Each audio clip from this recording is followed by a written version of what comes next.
Israel के हमले को लेकर ईरान ने पहले कहा कि उसके इलाके में ऐसी किसी घटना की खबर नहीं मिली, लेकिन बाद में ईरान अचानक ही बदला लेने की बात करने लगा।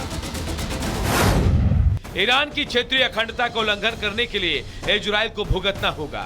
सभी पहलुओं पर विचार करते हुए राष्ट्रीय हितों के हिसाब से सही समय पर ईरान प्रतिक्रिया देगा। हम जियोनीवादियों को सलाह देते हैं कि वो बंकरों में रहने की आदत डाल ले।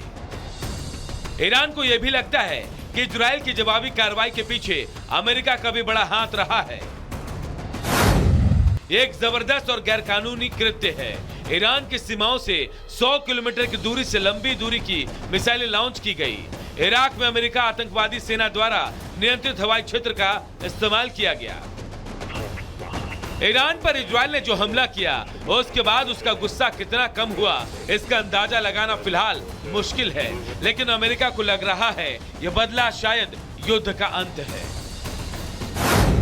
अमेरिका के राष्ट्रपति जो बाइडेन ने इन हमलों को लेकर इजराइल का बचाव किया और कहा, इजराइल के हमले सिर्फ सैन्य ठिकानों पर हुए हैं और शायद यही अंत है।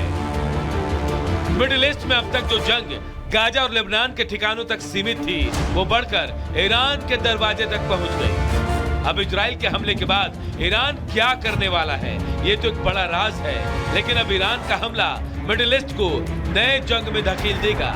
Bureau report, Republic Bharat.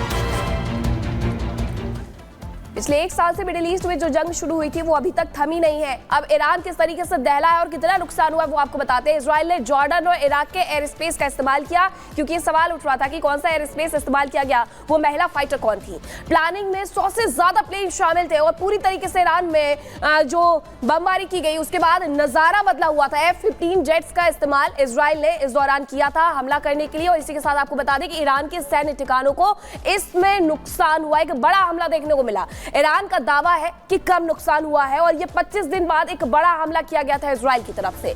दुश्मनों के विमानों को रोकने में कामयाब रहे, ये ईरान अपनी तरफ से दावा कर रहा है।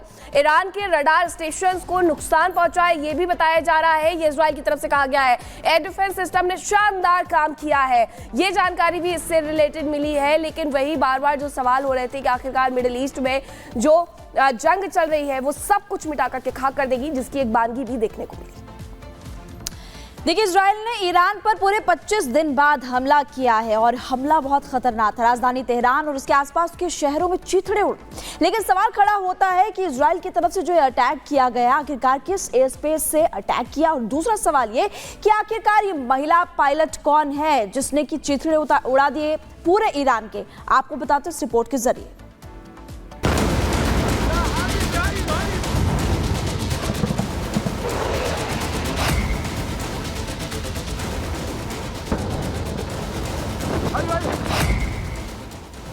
ईरान के लोग शनिवार की रात जब गहरी नींद में थे, आने वाले दिन को लेकर सुनहरे सपने बुन रहे थे, ठीक उसी वक्त इजरायली फाइटर जेट ने ईरान की राजधानी तेहरान और उसके आसपास के शहरों पर धावा बोल दिया। आईडीएफ के फाइटर प्लेन के पायलट ने ताबड़तोड़ बम वर्षा की, जिससे तेहरान समेत पूरा ईरान दहल उठा।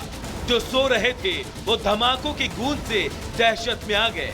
जान बचाने के लिए लोग घरों से बाहर निकल आए, क्योंकि इजरायली लड़ाकू विमान प्रतिशोध ले रहे थे।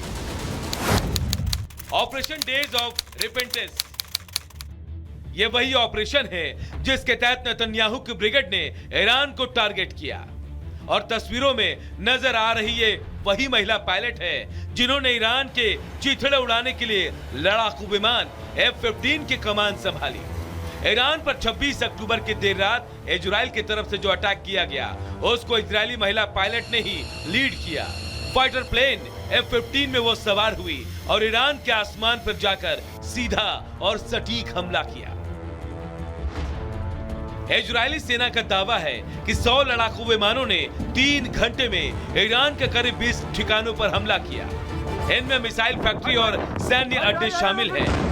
तेहरान के इमाम खुमैनी इंटरनेशनल एयरपोर्ट के पास भी हमला हुआ।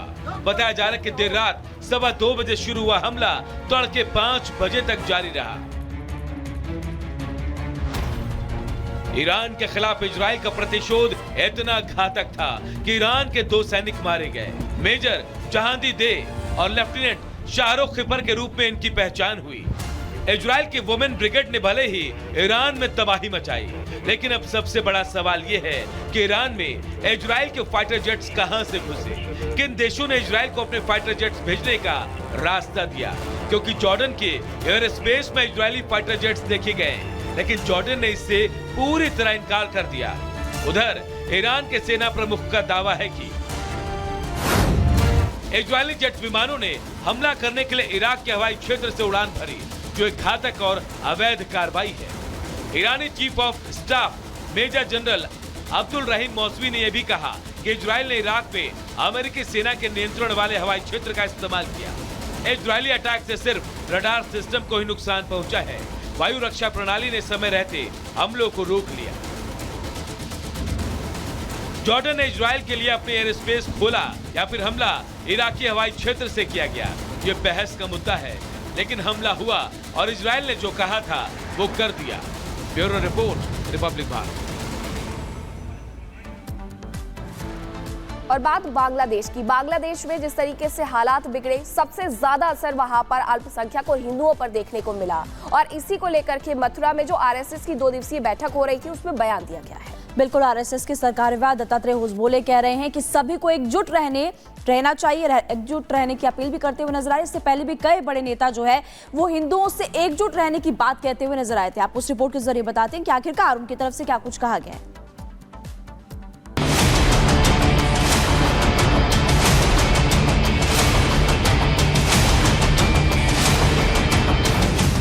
हिंदुओं पर अत्याचार पर आरएसएस का फॉर्मूला, बांग्लादेश में ही रहे हिंदू, अपना घर ना छोड़े हिंदू। बांग्लादेश में सत्ता परिवर्तन के बाद से ही हिंदुओं पर अत्याचार हो रहा है। इसकी एक बानगी अभी अलग हुए बांग्लादेश में देखने को मिली, जहां हिंदुओं और हिंदुओं के धार्मिक स्थल को निशाना बनाया गया। इसके बाद लोगों में दहशत फैल गई, लोग घर बार छोड़कर पलायन करने लगे। लेकिन अब आरएसएस ने हिंदुओं को एकजुट रहने का प्लान बता दिया है। आरएसएस के सरकार्यवाह दत्तात्रेय होसबोले ने कहा कि बांग्लादेश में हिंदुओं को एकजुट होना होगा, उन्हें वहीं रहना होगा, पलायन नहीं करना होगा। वहाँ के हिंदू समाज वहीं रहेगा, उनको पलायन नहीं करना चाहिए, डटे रहने चाहिए, क्योंकि वो बांग्लादेशी जो है उनकी भूमि है, तो इसलिए हम चाहते हैं कि वहाँ से हिंदू पलायन ना करें। मथुरा में आरएसएस की 2 दिवसीय बैठक के समापन के मौके पर दत्तात्रेय होसबोले ने कहा कि भारत सरकार ने कहा है कि वो बांग्लादेश में रह रहे हिंदुओं और अल्पसंख्यकों की रक्षा करेगी।